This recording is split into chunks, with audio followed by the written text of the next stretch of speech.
When I turned 70, I set the table for 8 people who never came. I remember checking the clock on the kitchen wall as the minute hand dragged itself past 6, then 7, then 8, each tick louder than the last in a house that suddenly felt too large for just one person. I had spent 3 days preparing that dinner, choosing Daniel's favorite roast, the one I'd been making since he was a boy, baking a vanilla cake with fresh strawberries the way my late husband used to love, even polishing the silverware I only brought out for special occasions.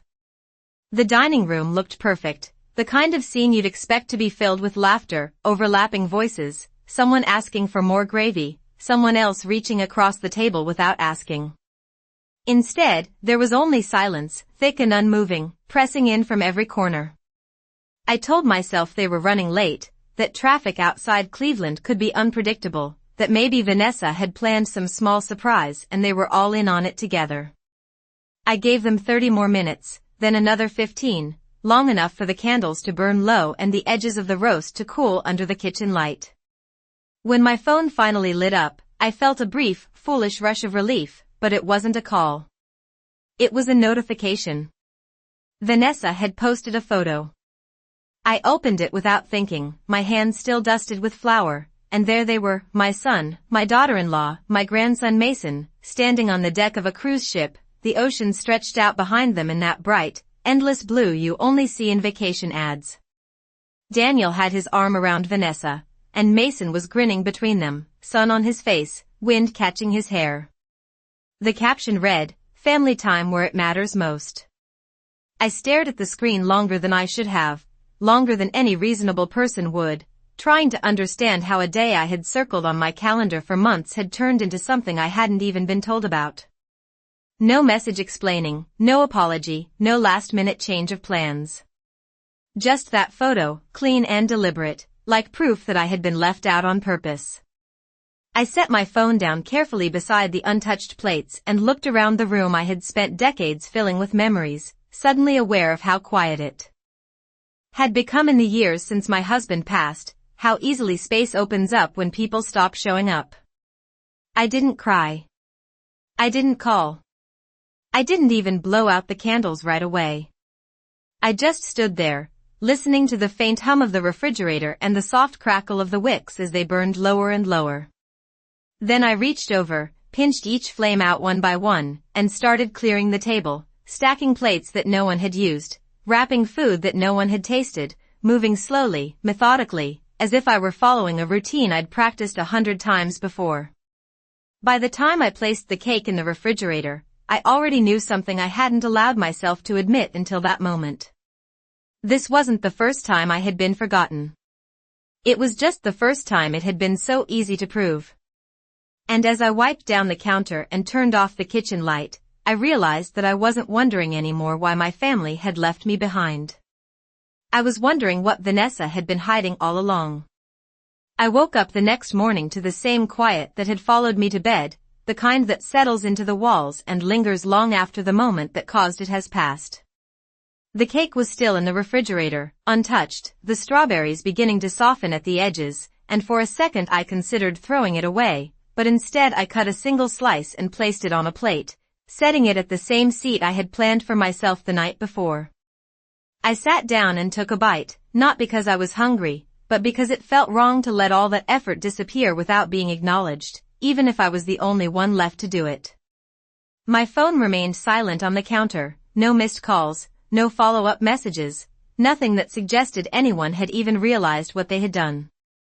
Around 10 in the morning, Daniel finally sent a text that read, "Sorry we missed last night, Mom. Things got busy. We will celebrate soon." There was no mention of the cruise, no explanation for the photos, just a sentence that felt rehearsed, like something written quickly between distractions. I stared at the message for a long time before setting the phone face down, noticing how easily the word "we" had replaced any sense of personal responsibility. It had been happening for years, that quiet shift where my son's voice became harder to separate from his wife's, where decisions appeared already made by the time I heard about them. I washed the dishes slowly, one by one, letting the warm water run over my hands as memories began lining up in a way they never had before. There was the Thanksgiving 2 years ago when Vanessa insisted they host at their house but somehow forgot to tell me the correct time, the afternoon I arrived to find everyone already finishing dessert. There was Mason's school recital that I learned about from a neighbor's social media post instead of my own family, and the Christmas morning when I was told they were keeping things small only to later see photos of a living room full of guests I had never been invited to join. Each moment had felt isolated at the time, easy to excuse, easy to forgive, but standing there in my quiet kitchen, they began to fit together with a precision that made my chest tighten. It was not carelessness. It was design. Vanessa had never raised her voice at me, never said anything openly cruel, but she had mastered something far more effective. She erased me in ways that left no evidence, no confrontation, just absence. By noon, I found myself sitting at the small desk in the corner of the living room, the one my husband used to use for paperwork, running my fingers over the wood as if it might still hold some trace of his steadiness. He had always noticed things I chose to overlook, small inconsistencies, details that did not quite line up. I remembered a conversation from years ago, one I had dismissed at the time, when he mentioned that something about Vanessa's timelines did not sit right with him. I had told him he was overthinking, that families were complicated, that love required patience. Now, as the house sat around me in its familiar silence, I realized patience had been the very thing that allowed everything else to take root. And for the first time, I began to wonder if the life I thought I understood had been quietly rearranged without me even noticing. That afternoon, I pulled out the old photo box I had not opened in years, the one I kept in the hallway closet behind the winter coats, and carried it to the dining table that still felt too large for one person. I was not looking for anything specific at first, just letting my hands move through the past, flipping through birthdays, school portraits, holidays where everyone still leaned in close enough to fit into one frame. Daniel as a boy had my husband's eyes, steady and warm, and for a long time I believed Mason did too, but now I found myself studying those photos differently, lingering on details I had once overlooked. There was a distance I could not quite name, something subtle in the way features lined up, or did not, and it stirred a quiet unease I could not push aside. I set the photos down and reached for a smaller envelope tucked beneath them, one I recognized immediately by the careful way my husband had sealed it years ago. He had always been particular about things that mattered. I remembered the day he gave it to me, sitting at this very table, his hands folded, his voice calm but heavier than usual as he told me to keep it somewhere safe, that it was only to be opened if I ever felt something was truly wrong. At the time, I had laughed it off, told him he was worrying too much, that families had rough edges and that not everything needed to be examined so closely. He had not argued, but he had not smiled either. I turned the envelope over in my hands now, tracing the edge where it had been sealed, feeling the weight of years I had spent choosing not to question what was easier to accept. For a moment, I considered putting it back, sliding it beneath the photos and closing the box, returning everything to the way it had been just a day ago when I still believed silence meant peace. But the image of that cruise photo came back to me, bright and deliberate, and with it the realization that silence had never protected me, it had only made it easier to be erased. I opened the envelope slowly, careful not to tear the paper more than necessary, and unfolded the single sheet inside. The handwriting was my husband's, steady and precise, every word placed exactly where he intended it to be. He had written about a conversation he once had with a colleague, a casual remark that turned into something he could not ignore, a timeline that did not quite align with what we had been told about Vanessa's pregnancy. Small inconsistencies that seemed insignificant on their own but refused to settle when placed side by side. He had not made accusations, not even in private, but he had written that if the day ever came when those inconsistencies began to matter, I should not ignore them the way I had asked him to. I read the letter twice, then a third time, each pass making the words feel less like a distant concern and more like something that had been waiting patiently for me to catch up to it. When I finally set the paper down, the room felt different, as if the quiet itself had shifted, no longer empty but filled with questions I could no longer pretend not to hear. And for the first time, I understood that whatever Vanessa had been hiding, it had not started recently, and it had not been accidental. It had been there all along, just beneath the surface, waiting for the moment I stopped looking away. That night, I did not turn on the television or reach for a book the way I usually did to pass the quiet hours. Instead, I sat in the living room with the letter resting on my lap, reading it again under the soft yellow light as if the meaning might change if I gave it enough time. My husband had never been a man of unnecessary words, and that made every sentence he left behind feel heavier, more deliberate, as though he had weighed each possibility before deciding what to say and what to leave unsaid. I could almost hear his voice in the careful way he described things, not accusing, not emotional, just observant in a way that made it difficult to dismiss. I thought back to the years when Vanessa first came into our lives, how quickly everything had moved, how she always seemed composed, always one step ahead in conversations, answering questions before they were fully asked. At the time, I had admired that about her, her confidence, her ability to take control of situations that might have overwhelmed someone else. Now, sitting alone in the quiet house, I began to see those same traits differently, less like confidence and more like calculation. I remembered the first time she told us she was expecting, how she had delivered the news with a bright smile and a perfectly timed pause, as if she already knew exactly how we would react. My husband had congratulated her, of course, but later that night he had been quieter than usual, standing at the kitchen sink long after the dishes were done, staring out into the dark backyard as though trying to piece together something he could not yet prove. I had asked him what was wrong, and he had simply said that something did not line up, that the timing felt rushed, that he could not quite place why it bothered him. I told him he was overthinking again, that young couples did things differently now, that we needed to trust Daniel to build his own life. He had nodded, but the look in his eyes had not changed. Over the years, there had been other small moments, details that slipped past me at the time but now returned with a clarity that made my chest tighten. Doctor appointments. Vanessa never wanted anyone to attend with her, conversations that shifted quickly whenever dates were mentioned, the way she redirected attention with ease whenever a question lingered too long. None of it had been enough on its own to raise alarm, but together they formed something harder to ignore.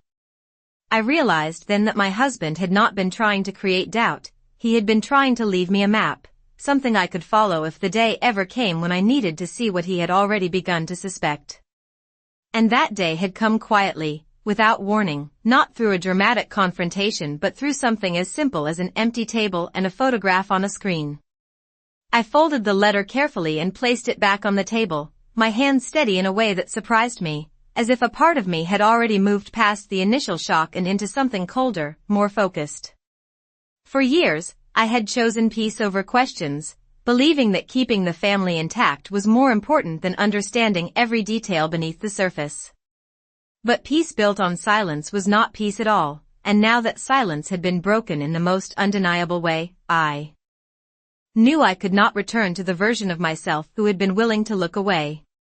Whatever truth had been hidden all these years, it was no longer something I could ignore, and for the first time, I found myself ready to follow the path my husband had quietly left behind. The next morning, I called Ruth, not because I needed comfort, but because I needed someone who would not soften the truth for me, someone who would say what others avoided. She answered on the second ring, her voice warm in a way that made the silence in my house feel even sharper by contrast. I did not explain everything at once, only told her enough for her to understand that something had shifted, that I was no longer willing to ignore what had been quietly unfolding around me for years. She arrived within the hour, still in her walking shoes, her coat half buttoned, as if she had not wanted to waste a single minute. We sat at the kitchen table, the same one that had held untouched plates the night before, and I placed my husband's letter between us without saying a word. Ruth read it slowly, her expression tightening with each line, and when she finally looked up, there was no hesitation in her voice. She said she had wondered about Vanessa for a long time, that there had always been something too controlled, too polished, as if every moment had been rehearsed in advance.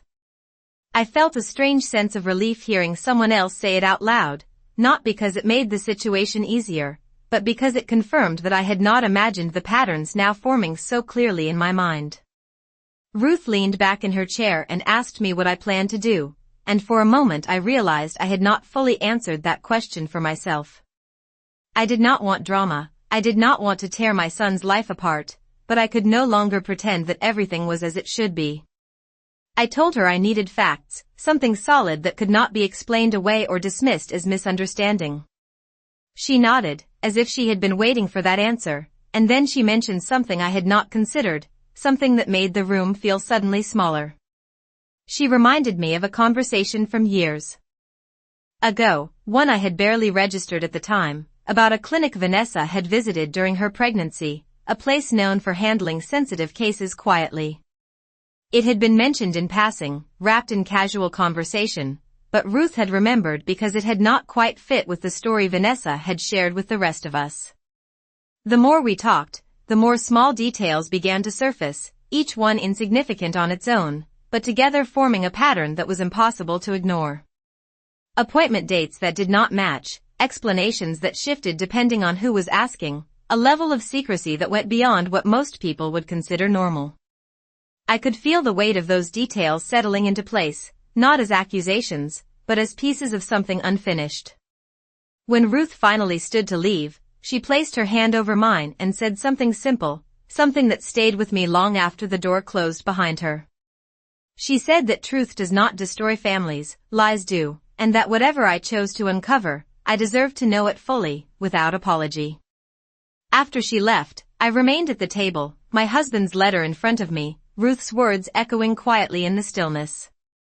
For the first time, I allowed myself to consider the possibility that what had been hidden all these years was not just a misunderstanding or a mistake, but something deliberate, something carefully protected. And as I sat there, I realized that if I was going to move forward, I could not rely on memory or suspicion alone. I needed proof, something that could not be rewritten or explained away. Something final. The following day, I drove to the address Ruth had mentioned, a modest brick building tucked between a pharmacy and a dental office, the kind of place you would pass without noticing unless you already knew it was there. The sign outside was simple, almost intentionally forgettable, and for a moment I sat in my car with the engine running, watching people come and go as if this were any other ordinary business. I had not told Daniel where I was going, and I had not informed anyone else either.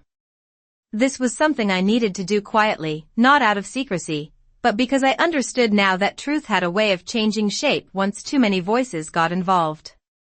Inside, the waiting room was calm and neutral, soft music playing low in the background, the air carrying a faint scent of disinfectant and something floral meant to make people feel at ease.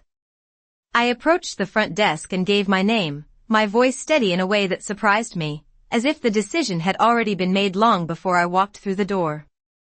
The woman behind the counter nodded and handed me a form, her expression professional, unreadable, and I filled it out carefully, writing each detail with the same precision I used when balancing a checkbook or signing important documents.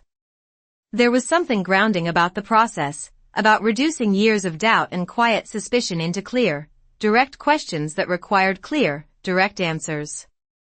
When they called my name, I followed a nurse down a narrow hallway into a small room where everything was arranged with clinical efficiency, and as I sat there, I realized this was not about revenge or proving anyone wrong.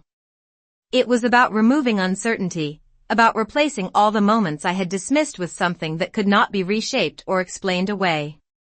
The procedure itself was simple, almost disappointingly ordinary, a quick swab, a few instructions, a signature at the bottom of a page that acknowledged I understood what the results might mean. The nurse explained that it could take several days, possibly a week, depending on processing time, and I nodded as if I had expected nothing less, though part of me felt the weight of each passing hour already stretching out ahead. When I stepped back outside, the sunlight felt sharper than it had before, the world moving at its usual pace while something fundamental had shifted beneath my feet. I sat in my car again, hands resting on the steering wheel, and allowed myself a single, quiet thought that I had avoided until that moment.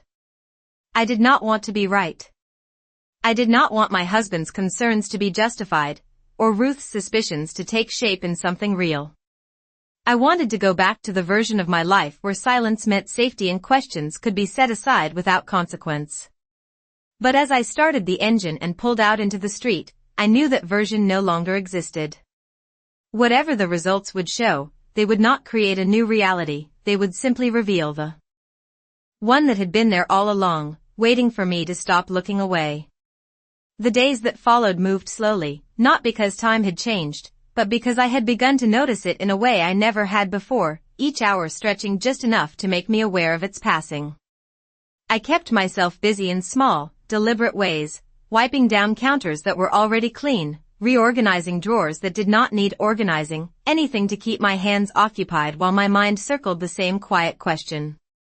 I checked the mailbox more often than usual, even though I knew the results would not arrive that way, and I found myself listening for the sound of my phone, even when it remained silent on the table beside me. Daniel did not call again, and Vanessa did not send another message, which in itself felt like confirmation of something I had already begun to understand. When people believe they are in control, they do not feel the need to check if anyone else has noticed. On the fourth day, the call finally came, not dramatic or urgent, just a simple request for me to come in and review the results in person. I thanked the woman on the phone and hung up without asking questions, as if I already knew that whatever waited for me there would not be softened by explanation. The drive felt familiar, the same route I had taken only days before, but everything seemed sharper now, each turn more deliberate, each stoplight longer than it should have been. When I arrived, the building looked exactly as it had before, unchanged, indifferent to what I had come to learn. Inside, the same quiet music played, the same neutral colors surrounded me, but this time I did not sit for long. They called my name almost immediately, and I followed the same hallway, the same steps, until I was seated across from a man who introduced himself calmly and placed a folder on the table between us. He spoke in measured tones, explaining the process, the accuracy, the certainty of the results, but I found that I was not listening to every word. Instead, I was watching his hands as he opened the folder, noticing how careful he was, how practiced this moment must have been for him even if it was not for me. When he turned the paper toward me, I looked down and read it once, then again, the words settling into place with a clarity that left no room for interpretation. There it was, plain and unmistakable, not wrapped in emotion or softened by context, just a statement of fact that confirmed what had once been only a quiet suspicion. I did not react immediately. I did not ask him to repeat anything or explain further. I simply nodded, as if acknowledging something I had already known somewhere beneath the surface. He asked if I had any questions, and I found myself shaking my head, not because there were none, but because I understood that the answers would not change what was already written in front of me. When I left the building, the air felt cooler, the sky wider, as if the world had made room for a truth that no longer needed to be hidden. I sat in my car for a long moment, the folder resting on the passenger seat, and allowed myself to feel the weight of it fully. This was not a victory. It was not relief. It was something quieter, more final, like the closing of a door I had kept open for far too long. And as I started the engine and pulled back onto the road, I realized that whatever came next would not be about proving anything to anyone else. It would be about deciding what to do with a truth that could no longer be ignored. 3 days later, Daniel called to say they were back, his voice light, almost casual, as if the past week had unfolded exactly the way it should have.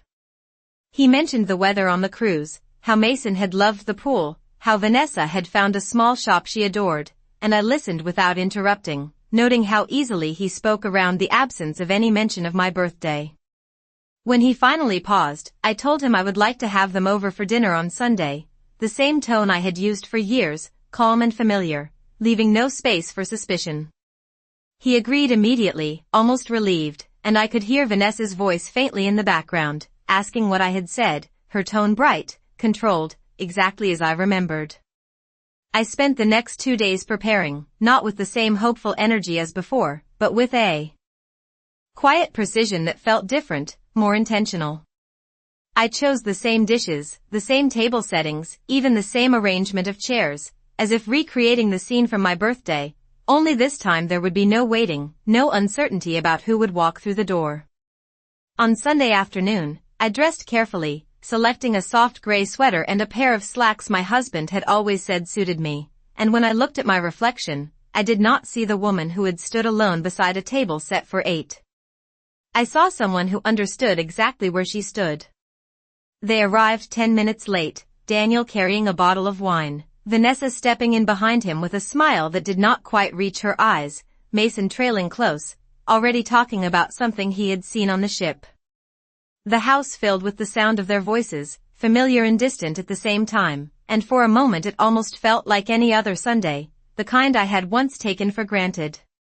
Vanessa complimented the table, her tone light, as if nothing had ever been missing, as if there had never been an empty seat with my name on it.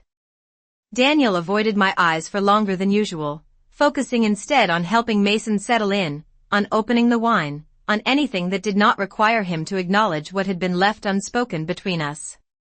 We sat down to eat, passing dishes, exchanging small talk, the rhythm of conversation moving smoothly on the surface while something heavier waited just beneath it. I did not mention the cruise, and they did not mention my birthday, and in that silence, I saw clearly how much had been built on what we chose not to say. When the plates were nearly empty and the conversation began to slow, I stood and walked to the sideboard, retrieving the envelope I had placed there earlier, its edges crisp, its contents untouched since the moment I left the clinic. I returned to the table and set it gently in front of Vanessa, not sliding it, not drawing attention to it, simply placing it where she could not ignore it. She looked down at it, her smile faltering for the briefest second before she recovered, asking lightly what it was, as if this were just another small detail in an otherwise ordinary evening. I met her eyes, steady and calm, and told her she should open it. For a moment, no one moved, the room holding its breath in a way that felt almost familiar now, and then Vanessa reached forward, her fingers brushing the edge of the envelope with a hesitation she could not quite hide. Daniel watched her, confused, Mason looking between us, unaware of the weight gathering in the quiet space around the table. Vanessa opened the envelope slowly, carefully, as if the way she handled it might somehow change what was inside, and when she unfolded the paper and read the first line, the color drained from her face so quickly it was almost imperceptible, like a light dimming rather than turning off. She did not speak. She did not look at Daniel. She simply stared at the page, and in that silence, everything that had been hidden for so long finally began to surface. Daniel leaned forward slightly, his eyes moving between Vanessa and the paper in her hands, his confusion turning into something sharper as the silence stretched too long to ignore. He asked what was going on, his voice no longer casual, and Vanessa did not answer right away, her fingers tightening around the edges of the document as if holding it firmly might give her time to think. I watched her carefully, noticing how the composure she had maintained for years was beginning to fracture, not loudly, not dramatically, but in small, undeniable ways, the kind that cannot be hidden once they begin. Daniel asked again, more firmly this time, and I saw the moment he realized that whatever was written on that page was not something he had been told before. Vanessa finally looked up, her expression searching for something to hold on to, but finding nothing, and in that moment, I understood that control had slipped from her grasp in a way she could not recover from with a smile or a carefully chosen explanation. I spoke then, not loudly, not with anger, but with a clarity that felt long overdue, telling Daniel that what he was looking at was a test result, something I had done quietly, something I had not wanted to bring to this table but could no longer keep to myself after everything that had happened. He reached for the paper, and Vanessa hesitated for only a second before letting it go, the brief resistance enough to say everything she had not yet spoken.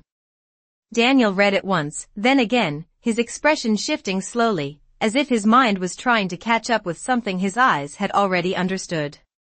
He did not raise his voice. He did not accuse. He simply sat there, the weight of the truth settling into the space between us in a way that made everything else feel distant. Mason looked from one face to another, sensing the change without understanding it, and I felt a quiet ache that had nothing to do with anger and everything to do with what had been allowed to grow in silence for so long. I told Daniel that this was not how I had ever wanted him to learn something like this, that there had been a time when I would have chosen to protect him from it entirely, to let things remain as they were rather than risk breaking what we had left.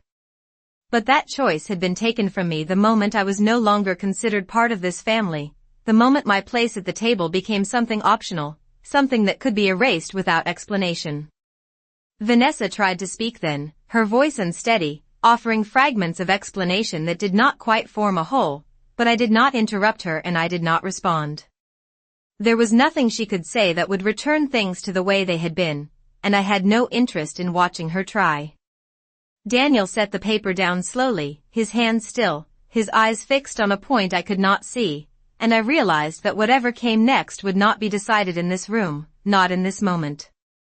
Some truths do not demand immediate answers, they demand time, space, and the willingness to see things as they are rather than as we wish them to be.